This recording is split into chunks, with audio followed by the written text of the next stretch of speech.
రామేశ్వరంలో శంకర భగవత్పాదులు కైలాసం నుంచి తీసుకొచ్చినటువంటి స్ఫటికలింగం ఉంది.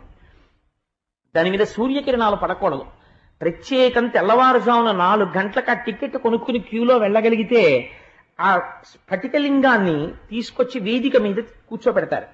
కూర్చోపెట్టి ఒక చిత్రమైనటువంటి పని చేస్తారు. దానికి ముందు అభిషేకం ఏం చేయరు. దాని ముందుకి తీసుకెళ్లి ఒక ఎర్రటి పువ్వు ఇలా చూపిస్తారు. చూపిస్తే ఆ శివలింగం అంతా ఎర్రగా అయిపోతుంది. ఒక పసుపు పువ్వు చూపిస్తారు, శివలింగం అంతా పసుపు అయిపోతుంది. ఒక శంఖం పువ్వు తీసుకొస్తారు, నీలంగా అయిపోతుంది. అన్నీ తీసేస్తారు. స్ఫటికలింగం ఒక్కటి తెల్లగా ప్రకాశిస్తుంటుంది.